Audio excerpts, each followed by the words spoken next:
ಇಷ್ಟೆಲ್ಲ ಬೆಳವಣಿಗೆಗಳಾಗ್ತಾ ಇದೆ. ಇದೇ ವಿಚಾರಕ್ಕೆ ಸಂಬಂಧಪಟ್ಟಂತೆ ಕೈಗಾರಿಕಾ ಸಚಿವ ಎಂಬಿ ಪಾಟೀಲ್ ಮಾತನಾಡಿದ್ದಾರೆ.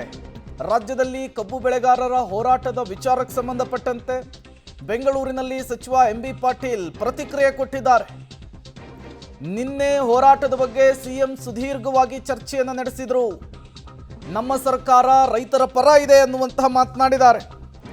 ಸಿಎಂ ಸಮಸ್ಯೆಗೆ ಪರಿಹಾರವನ್ನು ನೀಡುವ ಕೆಲಸ ಮಾಡ್ತಿದ್ದಾರೆ. ಕೇಂದ್ರ ನಿಗದಿ ಮಾಡಿದ ದರಕ್ಕಿಂತ 500ರಿಂದ 600 ರೂಪಾಯಿನ ಜಾಸ್ತಿ ಕೊಡ್ತಾ ಇದ್ದೇವೆ. ಅದು ಸಾಕಾಗುತ್ತೆ ಅಂತ ಹೇಳ್ತಿಲ್ಲ. ಕೇಂದ್ರವೇ ಹೆಚ್ಚು FRPಯನ್ನು ಕೊಡಲಿ ಅಂಥೇಳಿ ಬೆಂಗಳೂರಿನಲ್ಲಿ ಸಚಿವ ಎಂಬಿ ಪಾಟೀಲ್ ಅವರು ಮಾತನಾಡಿದ್ದಾರೆ. ಮತ್ತೊಮ್ಮೆ ಕೇಂದ್ರ ಸರ್ಕಾರದತ್ತ ಬೊಟ್ಟು ಮಾಡುವಂತಹ ಕೆಲಸವನ್ನು ಮಾಡಿದ್ದಾರೆ. ಮುಖ್ಯಮಂತ್ರಿಗಳು ಸುದೀರ್ಘವಾಗಿ ಇವತ್ತು ಏನು ನಮ್ಮ ರಾಜ್ಯದ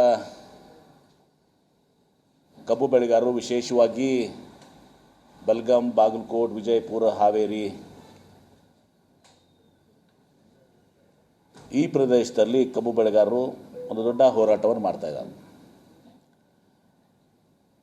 ನಮ್ಮ ಸರ್ಕಾರ ಮತ್ತು ನಮ್ಮ ಮುಖ್ಯಮಂತ್ರಿಗಳು ಯಾವಾಗಲೂ ಕೂಡ ರೈತರ ಪರವಾಗಿದ್ದಾರೆ. ರೈತರ ಹಿತವನ್ನು ಕಾಪಾಡುವಂಥ ಒಂದು ಬದ್ಧತೆಯನ್ನು ನಮ್ಮ ಸರ್ಕಾರ, ನಮ್ಮ ಮುಖ್ಯಮಂತ್ರಿಗಳು ಹೊಂದಿದ್ದಾರೆ. ಮತ್ತು ನಮ್ಮ ರೈತರ ಬಗ್ಗೆ ಅಪಾರವಾದಂಥ ಗೌರವವನ್ನು ನಾವು ಹೊಂದಿದ್ದೀವಿ.